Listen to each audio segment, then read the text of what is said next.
මට කවුරු මයික් එක ඔන් කරලා කතා කරත් කමක් නැහැ නැත්නම් මැසේජ් එකක් දාන්න ඔයාලට මාව ඇහෙනවද?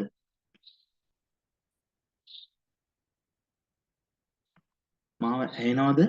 මමගේ ස්ක්‍රීන් එක මම ඔයාලට ෂෙයා කරලා තියෙන පරිගණකයේ පේනවද? මාව පේන්න අවශ්‍ය නැහැ. මාව හොඳින් ඇහෙනවද කියලා පණිවිඩයක් දෙන්න කවුරු හරි.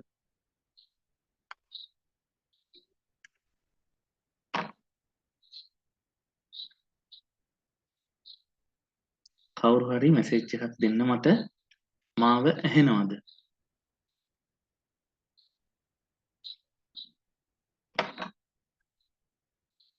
මයික් ඔන් කරලා කතා කරත් කමක් නැහැ. මට දැනගන්න ඕනේ මාව ඇහෙනවද කියලා. ඊට පස්සේ ආයෙ මම ඔයාලගෙන් මම ඔයාලට සම්මන්ත්‍රණය පටන් ගන්නම්. කියන්න මට ඇහෙනවද මාව පැහැදිලිව. හරි ස්තුතියි. රෙකෝඩින් ඔන් කරලා තියෙන්නේ. මේකේ රෙකෝඩින් එකත් ඔයාලට දෙනවා මම. මුලින්ම හැමෝටම ආයුබෝවන්. මුලින්ම හැමෝටම ආයුබෝවන්. මම හිතනවා මේ අද දිනේදී සම්බන්ධ වෙලා ඉන්නේ වයඹ පළාත් සංවර්ධන නිලධාරීන් කියලා. හරිද? වයඹ පළාත් සංවර්ධන නිලධාරීන්ට ගැසට් කරලා තියෙනවා එක්සෑම් එක දැන් බොහෝ විට ඡන්දයක් ආවේ නැතිනම් ඉක්මනටම විභාගයේ පැවැත්වේ. හරි එතකොට මම දැක්කා මගේ නම ඉස්සරහම කියන්න බෑ මම ඉසුරු අමිල. හරිද? මම ඉසුරු අමිල මවනැල්ල ප්‍රදේශයේ තමයි පදිංචිය. දැනට යක්ෂනුවර ප්‍රාදේශීය ලේකම් කාර්යාලයේ සේවය කරනවා. හරි ඔන්න මම ගැන විස්තරේ හරි එතකොට දැනට එක්සෑම් එක ගැසට් කරලා තියෙනවා. මට කියන්න මට මැසේජ් එකක් දාන්න දැනට එක්සෑම් එකට විභාගයේ ලියලා අසමත් වුණ කට්ටිය ඉන්නවද සම්බන්ධ වෙලා. හරිද? අනිත් අය පණිවිඩයක් දෙන්න ඔයාලා පළමු වරට සම්බන්ධ වෙනවා කියලා. if හරි නැත්නම් එක හරි දෙක හරි කියලා මට දාන්නකෝ. දෙවෙනි පාර ලියන්න ඉන්න අය දෙක කියලා මට පණිවිඩයක් එවන්න. Zoom එකේ මේවන්න. පළවෙනි පාර ලියන්න ඉන්න අය එක කියලා එවන්න. හැමෝගෙම මම බලාපොරොත්තු වෙනවා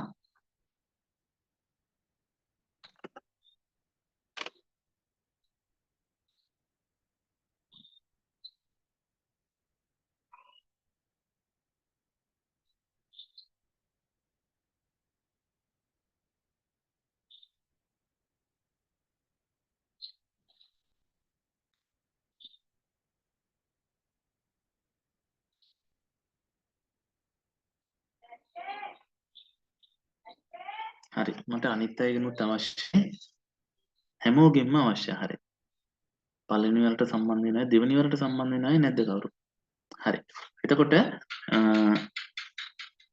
මම ඔයාලා පණිවිඩය වන්න මම ඒ යන අතරමාරයේදී මම ඔයාලට විස්තර කරන්නම් කොහොමද ප්‍රශ්න පත්‍රය හැදෙන්නේ කියලා හරි එතකොට මම හිතනවා ඔයාලා හැමෝම ඇප්ලිකේෂන් යොමු කරලා ඇත්තේ දැනට දැන් තියෙන්නේ පාඩම් කරගෙන යන්න. නමුත් දැනට මාස 4කට 5කට විතර කලින් තමයි එක්සෑම් එක ගැසට් කරේ. ඒක නිසා ඉක්මනටම එක්සෑම් එක පවත්වන්න.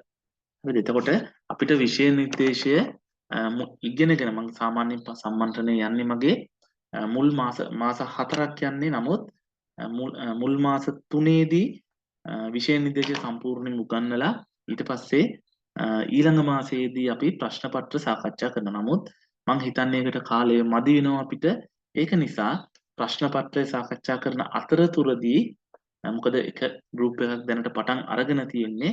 ප්‍රශ්න පත්‍ර සාකච්ඡා කරන අතරතුර ඔයාලට මම පාඩම් උගන්වන්න තමයි මේ පාඨමාලාවේදී බලාපොරොත්තු වෙන්නේ. එතකොට මේ පාඨමාලාව උපරිම මාස එකහමාරක් තියෙනවා. අද මාසයක් තියෙන එක මාස එකහමාරක වගේ කාලයක් තමයි පවත්වන්නේ. එතකොට මේ සම්පූර්ණ විෂය නිර්දේශය ඔයාලට කවර් වෙනවා. ඔයාලගේ විෂය නිර්දේශය ගැන කියනවා නම් පරිගණක විෂය මම කරන්නේ පරිගණක ප්‍රශ්න පත්‍රයට අදාළව. එතකොට තොරතුරු තාක්ෂණය පිළිබඳ මූලික සංකල්ප.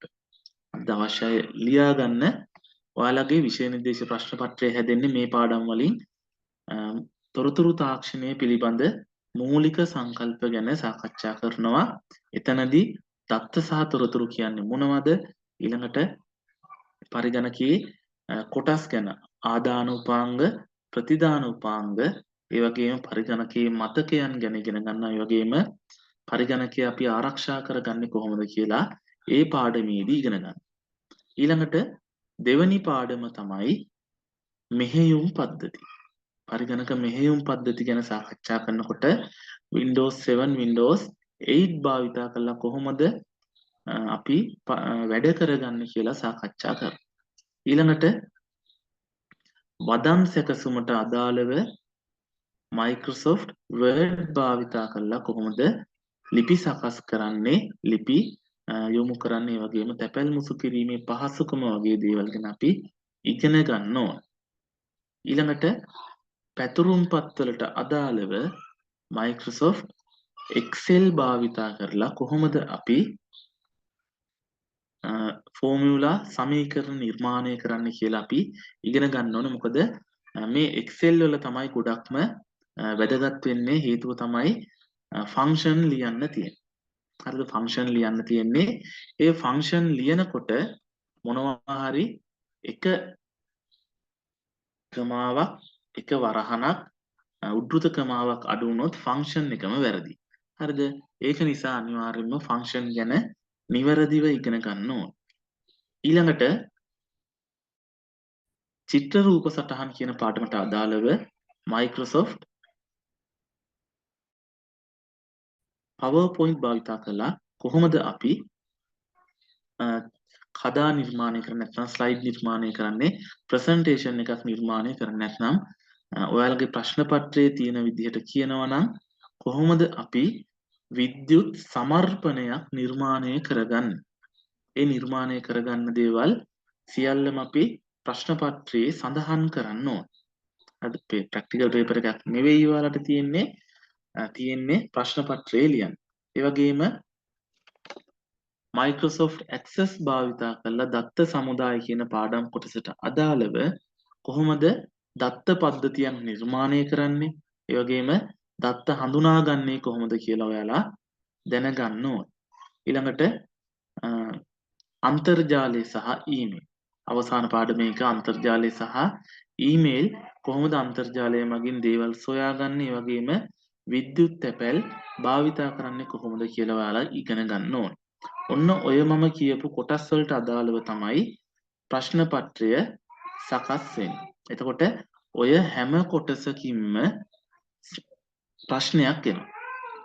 හරිද? දැන් වෙනේ වගේ නම් කාර්යාල ක්‍රම, ගිණුම් ක්‍රම වගේ නම් සමහර ලාවට ඉගෙන ගන්න ඒ වගේ 5ක් ඉගෙන ගත්තොත් ඒකෙන් 3ක් තමයි එන්නේ ලියන්න, නැත්නම් තෝරාගෙන ලියන්න පුළුවන්. නමුත් මේක එහෙම නෑ. අර පේපර් දෙකටම පැය තියෙන්නේ පේපර් පිළිතුරු ලියන්න. නමුත් පරිගණක විෂයට අදාළව ප්‍රශ්න පත්‍රයේ පැය දෙකක් තියෙනවා. ඔය මම කියපු හැම කොටසකින්ම ප්‍රශ්නයක් එනවා. ඒ ප්‍රශ්න අනිවාර්යයි ලකුණු 40යි ගන්න ඕනේ. ගැටලුවක් නෑ, ගන්න පුළුවන්. ඒක නිසා හැබැයි පැය දෙකක පේපර් එකක් තමයි තියෙන්නේ. එතකොට කාලය ගොඩක් තියෙනවා. ප්‍රශ්නත් වැඩි. බහුවර්ණ ප්‍රශ්න කලින් නම් තිබුණේ 40යි. ඊට පස්සේ ලියන එකෙන් 60ක් ගන්න තිබුණේ. ඊළඟ පාර තිබුණා ප්‍රශ්න 50ක් බහුවර්ණ. ඊළඟට ඉතුරු ටිකට ලකුණු 50ක් ගන්න ඕනේ ලියලා. කියන්නේ රචනා ප්‍රශ්න විදිහට තියෙන. හරිද?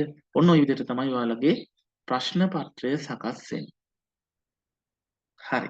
එතකොට මට කියන්න මම ඊළඟ කොටසට යන්න කලින් ඔයාලට මොනවා හරි ගැටලුවක් තියෙනවද මගෙන් දැනගන්න.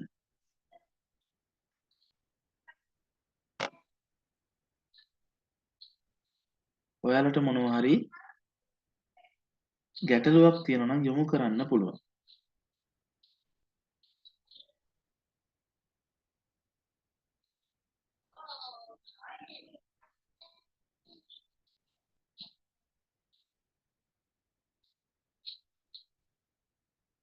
හරි.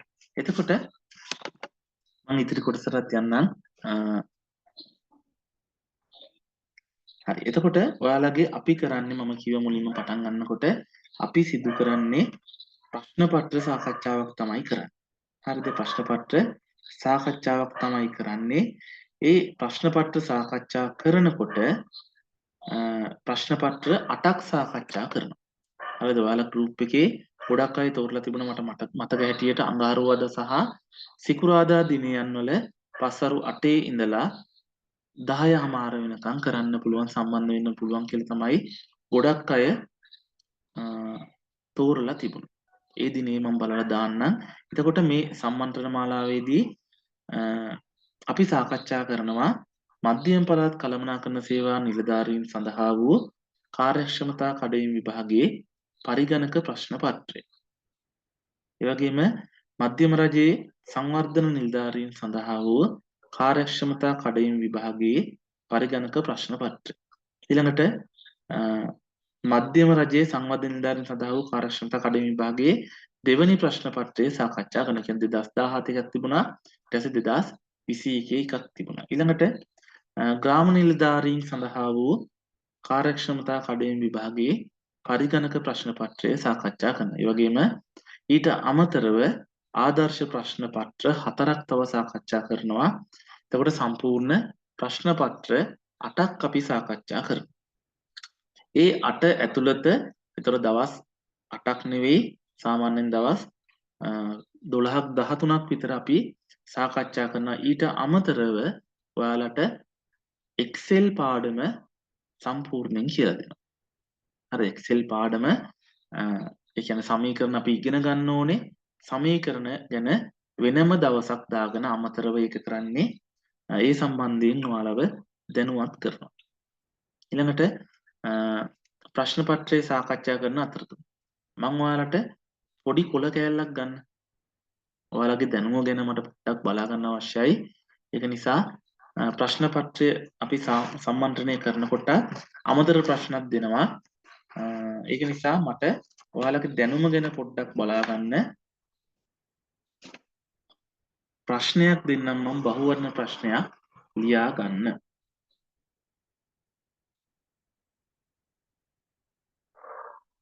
ලියාගෙන මයික් ඔන් කරන්න එපා කවුරුත්. පිළිතුරු 4ක් තියෙන. ඒකෙන් නිවැරදි පිළිතුර මොකක්ද කියලා මට ඔයාලගේ දැනුම බලා ගන්න අවශ්‍ය නිසා යොමු කරන්න. හරි. ප්‍රශ්නය තමයි දත්ත සහ තොරතුරු පිළිබඳ දත්ත සහ තොරතුරු පිළිබඳ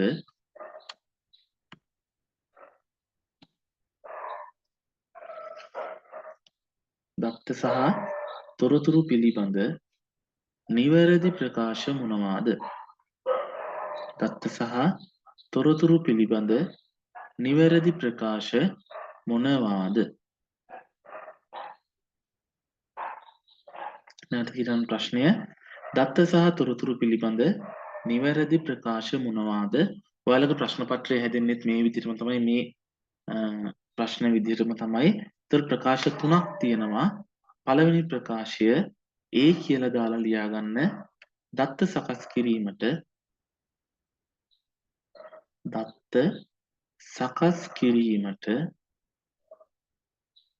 භාජනය කිරීමෙන් දත්ත සකස් කිරීමට භාජනය කිරීමෙන් තොරතුරු ජනනය කළ හැක. තොරතුරු ජනනය කළ හැක. පළවෙනි ප්‍රකාශයේ ඒ මම කිව්වේ දත්ත සකස් කිරීමට භාජනය කිරීමෙන් තොරතුරු ජනනය කළ හැක. ඊළඟට B කාලානුරූපී බව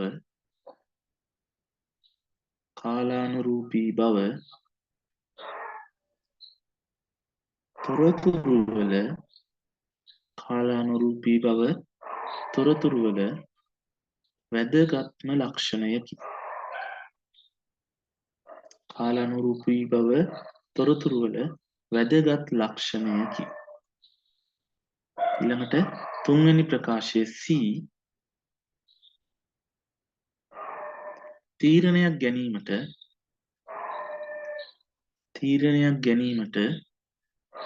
දත්ත භාවිත කළ හැකිය. තුන්වෙනි ප්‍රකාශයේ C තීරණයක් ගැනීමට දත්ත භාවිත කළ හැකිය. හරි. ඔය ප්‍රශ්නේ තියෙන්නේ ඔයාලට තියෙන පළවෙනි පාඩමෙන් තමයි ඔය ප්‍රශ්නේ දුන්නේ. පිළිතුරු 4 තියෙනවා ලියා ගන්න. පළවෙනි පිළිතුර A සහ B. පළවෙනි පිළිතුර A සහ B. දෙවෙනි පිළිතුර A සහ C. දෙවෙනි පිළිතුර A සහ C. තුන්වෙනි පිළිතුර B සහ C.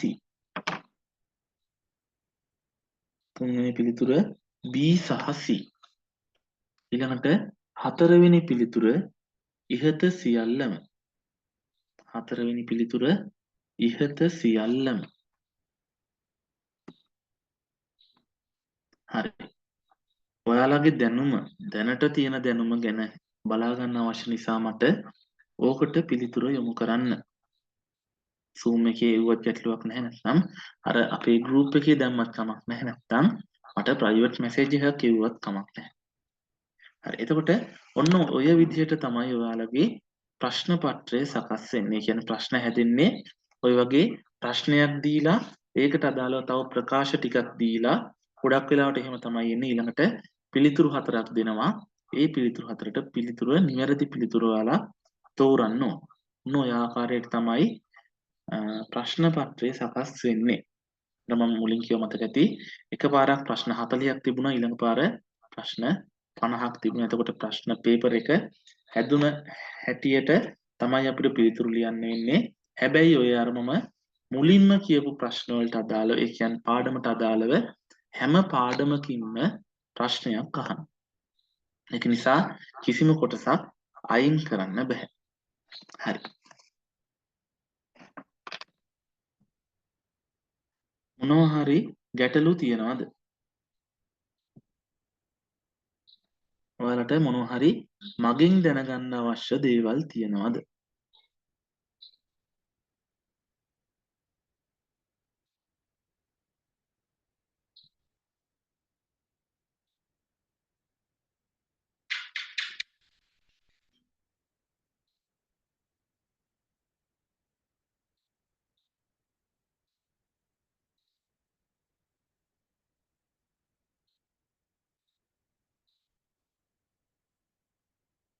මොනවා හරි ගැටලු තියනවද? හරි. එතකොට ඔයාලා දිනය තෝරලා තියෙන්නේ බහුතරය 20 ගාණක් 22ක් තෝරලා තියෙනවා. අඟහරුවාදා සිකුරාදා පස්වරු 8 ඉඳන් 10:30 වෙනකන් සම්බන්ධ වෙන්න පුළුවන් කියලා. එතකොට පාඨමාලාව යන්නේ මෙහෙම සම්මන්ත්‍රණය යන්නේ මේ විදිහට මම ඔයාලට කලින් දවසේ අදාළ ප්‍රශ්න පත්‍රය දෙනවා. හරිද? අපි හෙට සාකච්ඡා කරන්න තියෙන ප්‍රශ්න පත්‍රය අද දිනේදී මම උදේ යොමු කරනවා. ඔයාලා print out අරගෙන දෙකක් ගන්න print out. හරිද? print out දෙකක් ගන්න ඕනේ. print out දෙකක් අරගෙන ඔයාලට තියෙන දැනුම භාවිතා කරලා පළවෙනි දවසේ පිළිතුරු ලියන්න ඕනේ. හරිද? එක පේපර් එකකට ලියන්න ඊළඟ පේපර් එක අපි දෙකක් ගන්නවා. ඊළඟ පේපර් එක අපි ප්‍රශ්න සාකච්ඡා කරනකොට නිවැරදි පිළිතුරු ලියා ගන්න භාවිතා කරන්න ඕනේ. ඊළඟට ඒ දෙක කම්පෙයාර් කරලා බලලා ඔයාලගේ ලකුණු මට එවන්න ඕනේ පළවෙනි දවසේ. දෙවෙනි දවසේ ඉඳලා එකක් ගත්තට කමක් නැහැ. හේතුව තමයි පළවෙනි දවසේදී අපි මම කිව්වා වගේ අර දැන් එක පේපර් එකකට අදාළව ඔයාලට තියෙනවා හැම පාඩමකින්ම ප්‍රශ්න. එතකොට මම මේ පාඩමට අදාළව ප්‍රශ්න වලට අදාළව තියෙන කොටස් ගොඩක් විස්තර කරලා දෙනවා. හරිද? එතකොට ආය පළවෙනි දවසේ දැනුම නැති වුණත් දෙවෙනි දවසේ ඉඳලා සම්පූර්ණ දැනුම මොනවද තියෙන්නේ කියලා යම්කිසි දල අදහසක් ගන්න පුළුවන්. ඒක නිසා දෙවෙනි දවසේ ඉඳලා එක ප්‍රශ්න පත්‍රයක් print කරගෙන පිළිතුරු ලියුවට ගැටලුවක් නැහැ. හරි. ගොඩක් වෙලා කරක් නැහැ. හඳුන්වා දීමේ වැඩසටහනක් හින්දා ඒ වගේම හරි. තවත් වැදගත් ප්‍රශ්නයක් එක්කෙනෙක් මට මැසේජ් එකක් දාලා අහලා තියෙනවා ක්ලාස් ෆීස් කොහොමද කියලා. හරි. එතකොට මම කිව්වා මාස එකහමාරක් විතර යයි කියලා. සම්පූර්ණ මාස එකහමාරට මේ කියන්නේ ප්‍රශ්න පත්‍ර 8 සාකච්ඡා කිරීම සඳහා සහ ඔයාලට Excel පාඩම කියලා දෙන්න සාමාන්‍යයෙන් දවස් 15ක් විතර යයි. එතකොට මාසයයි දවස් තව 4ක් විතර අපිට කරන්න වෙයි. හරිද? දින වෙනස් වෙන්න පුළුවන්. ඒ කියන්නේ ඔයාලට පහසු දිනයක් තමයි ගන්න බය වෙන්න එපා. සම්පූර්ණ මාසෙටම ඒ කියන්නේ සම්පූර්ණ පාඨමාලාවටම රුපියල් 2000යි සම්පූර්ණයෙන්. අය අමතර ගෙවන්න නැහැ. රුපියල් 2000යි ගෙවන්න ඕන සම්පූර්ණ විෂය නිර්දේශයම කවර් වෙනවා.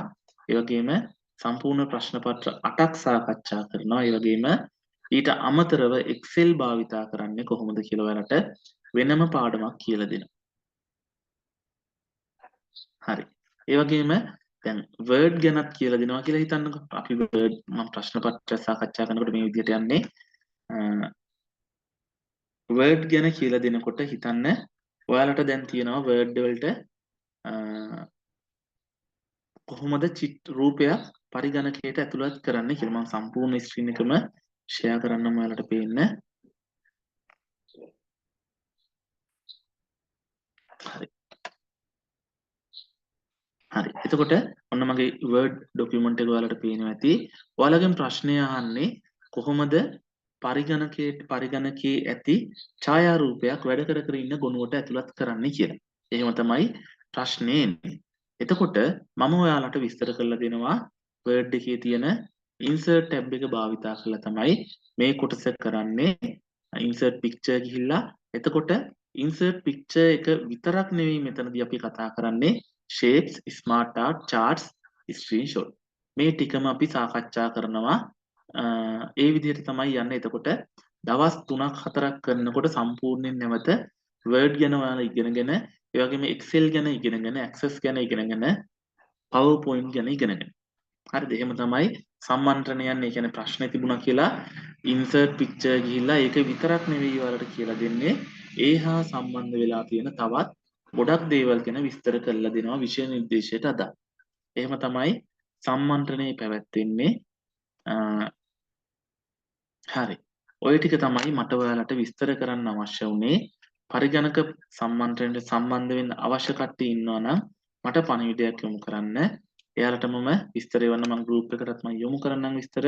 ඒ වගේම තමයි සම්බන්ධ කරගන්න ඉතාමත් කුඩා පිරිසක් තමයි. මොකද එකින් එක්කන ගැන මම එක එක්කන ගැන මම මෙසේජ් කරලා මම හොයලා බලන ඔයාලා වැඩ කරනවද නැද්ද කියලා හින්දා ගොඩක් අය සම්බන්ධ කරගන්නේ නැහැ. සීමිත ගණනක් තමයි සම්මන්ත්‍රණය සඳහා සම්බන්ධ කරගන්නේ. හරි. එහෙමනම් ඊළඟ සතියේ ඉඳලා සම්මන්ත්‍රණ ආරම්භ කරනවා. මේ සතියේ සිකුරාදා නෙවෙයි ඊළඟ සතියේ අඟහරුවාදා ඉඳලා සම්මන්ත්‍රණ ආරම්භ කරනවා. මම ඔයාලට WhatsApp group එකට එවන්නම් කොහොමද සම්බන්ධ වෙන්නේ කියලා. හරි. එහෙමනම් සම්බන්ධ වුණාට අද දිනේදී සම්බන්ධ වුණාට හැමෝටම ස්තුතියි. ඒ වගේම මොනවා හරි ගැටලුවක් තියෙනවා නම් මොනවා හරි අදහසක් ගන්න අවශ්‍ය නම් මට පණිවිඩයක් යොමු කරන්න. එහෙනම් හැමෝටම ස්තුතියි.